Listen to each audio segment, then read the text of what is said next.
സമസ്ത അധ്യക്ഷൻ ജിഫ്രി തങ്ങൾ നയിക്കുന്ന സമസ്ത ശതാബ്ദി സന്ദേശയാത്രയ്ക്ക് മലപ്പുറത്ത് സ്വീകരണം നൽകി. സമ്മേളനം പാണക്കാട് സാദിഖ് അലി തങ്ങൾ ഉദ്ഘാടനം ചെയ്തു. സമുദായത്തിലെ ഐക്യവും സമുദായങ്ങൾ തമ്മിലുള്ള ഐക്യവും സമസ്തയുടെ സന്ദേശമാണ് എന്ന് സാദിഖ് അലി തങ്ങൾ പറഞ്ഞു. സമസ്തയും ലീഗും തമ്മിലുള്ള ഐക്യം എല്ലാ കാലത്തും ഉണ്ടാകുമെന്ന് പി.കെ. കുഞ്ഞാലിക്കുട്ടിയും പറഞ്ഞു. സമുദായത്തിന്റെ ഐക്യമാണ്. സമുദായത്തിന്റെ ഐക്യവും സമുദായങ്ങൾ തമ്മിലുള്ള ഐക്യവും അത് രണ്ടും സംസ്ഥയ്ക്ക് സുപ്രധാനമായി. ഐക്യം നിലനിർത്തിക്കൊണ്ട് നമുക്ക് മുന്നോട്ട് പോകേണ്ടതുണ്ട്. ന്യൂനപക്ഷ ദളിത് ഐക്യം അത് ഇന്ത്യയെ സംബന്ധിച്ചിടത്തോളം വളരെ പ്രധാനമാണ്. ആ കാര്യത്തിൽ സമസ്ത എന്നും ജാഗ്രതയോടെ തന്നെ പ്രവർത്തിച്ചിട്ടുണ്ട് എന്ന് എപ്പോഴും പറയുവാൻ സാധിക്കുന്നു. ഇവിടെ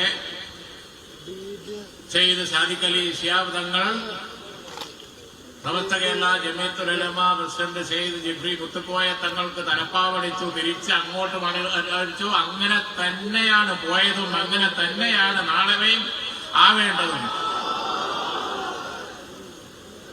തലപ്പാവ് ഇങ്ങോട്ടടിച്ചു, തലപ്പാവ് അങ്ങോട്ടടിച്ചു. കഴിഞ്ഞ കാലങ്ങളിലും തലപ്പാവ് ഇങ്ങോട്ടണിയിച്ചിട്ടുണ്ട്, അങ്ങോട്ടണിയിച്ചിട്ടുണ്ട്. അത് എന്നും അങ്ങനെ തന്നെ ആയിരിക്കുകയും ചെയ്യണം. അതാണ് സമൂഹം, അതിനാണ് സമൂഹത്തിന്റെ അംഗീകാരം. ഓരോ ജനഹിതം പരിശോധിക്കുന്ന വേളകളിലും അത് വ്യക്തമായിട്ടുണ്ട്. ജംഷീറുണ്ട് വിവരങ്ങൾ നൽകാനായി. ജംഷീർ, സമസ്തയുമായി എന്നും ഐക്യമുണ്ടാകുമെന്നാണ് പി.കെ. കുഞ്ഞാലിക്കുട്ടിയും ഒപ്പം തന്നെ തങ്ങളും പറഞ്ഞിരിക്കുന്നത്. ഇതുമായി ബന്ധപ്പെട്ട കൂടുതൽ വിശദാംശങ്ങൾ എന്താണ്? സമസ്തയുടെ സന്ദേശ റാലിയുടെ ഉദ്ഘാടന ചടങ്ങിൽ നിന്ന് പാണക്കാട് തങ്ങന്മാരും അതോടൊപ്പം തന്നെ ലീഗ് അനുകൂല വിഭാഗം നേതാക്കൾ ഉൾപ്പെടെയുള്ളവർ വിട്ടുനിൽക്കുന്ന ഒരു സാഹചര്യം ഉണ്ടായിരുന്നു. ഈ ജാഥയുടെ തുടക്കത്തിൽ പതാക കൈമാറുന്നതുമായി ബന്ധപ്പെട്ടും അതോടൊപ്പം തന്നെ ഈ ജാഥയുടെ ഡയറക്ടർ മുക്കം ഉമർ ഫൈസിയെ ഡയറക്ടറാക്കിയതുമായി ബന്ധപ്പെട്ടെല്ലാം തന്നെ ലീഗ് അനുകൂല വിഭാഗത്തിനും ലീഗ് നേതാക്കൾക്കും കടുത്ത അമർഷമുണ്ടായിരുന്നു. ഇതിന്റെ ഭാഗമായാണ് അവർ ഈ പരിപാടിയിൽ നിന്ന് വിട്ടുനിന്നത് എന്നുള്ള വാർത്തകളും ഇതിനോടകം തന്നെ പുറത്തു വന്നിരുന്നു. എന്നാൽ അതിനുശേഷമാണ് പിന്നീട് സമവായ ചർച്ചകൾ നടത്തുകയും ഈ ജാഥയുടെ അസിസ്റ്റന്റ് ഡയറക്ടറായി ലീഗ് അനുകൂല വിഭാഗത്തിലെ നാസർ ഫൈസി കൂടത്തായിയെ നിയമിക്കുകയും ചെയ്തതിന് തൊട്ടു പിന്നാലെ ആണ് പിന്നീട് നേതാക്കന്മാർ, ലീഗ് നേതാക്കന്മാരും പാണക്കാട് തങ്ങന്മാരും പങ്കെടുക്കുന്ന ഒരു സാഹചര്യം ഉണ്ടായത്. ഇന്നലെ തിരൂരിൽ നടന്ന പരിപാടിയിൽ അബ്ബാസ് അലി ശിഹാബ് തങ്ങൾ, നാസർ ഫൈസി കൂടത്തായി, അതോടൊപ്പം തന്നെ കുറുക്കോളി മൊയ്തീൻ MLA ഉൾപ്പെടെയുള്ള ആളുകൾ പങ്കെടുക്കുകയും ചെയ്തതിന് തൊട്ടു പിന്നാലെയാണ് ഇന്ന് ജാഥ മലപ്പുറം എത്തിയപ്പോൾ പാണക്കാട് തങ്ങളും കുഞ്ഞാലിക്കുട്ടിയും ഉൾപ്പെടെയുള്ള നേതാക്കന്മാർ പങ്കെടുത്തത്. ജാഥ പരിപാടി ഉദ്ഘാടനം ചെയ്തത് സാദിഖ് അലി തങ്ങളായിരുന്നു. ഐക്യം ഊട്ടിയുറപ്പിക്കണമെന്ന് അദ്ദേഹം ആവർത്തിച്ച് പറഞ്ഞു. പി.കെ. കുഞ്ഞാലിക്കുട്ടി ആശംസാ പ്രസംഗം നടത്തി.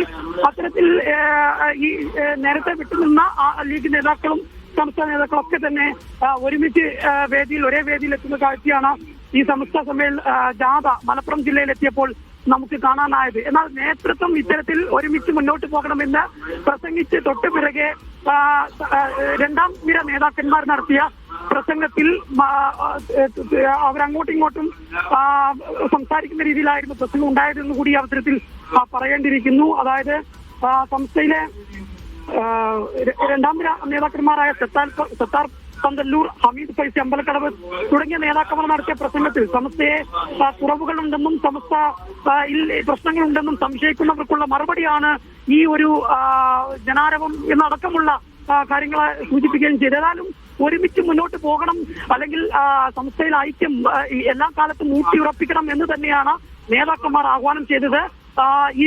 ഇനി ഒരുമിച്ച് മുന്നോട്ട് പോകാമെന്നുള്ളൊരു ഐക്യ സന്ദേശം നൽകുന്നത് കൂടിയായി മാറി സംസ്ഥയുടെ ഈ സന്ദേശ റാലിയുടെ മലപ്പുറത്തെ സ്വീകരണം. അജി.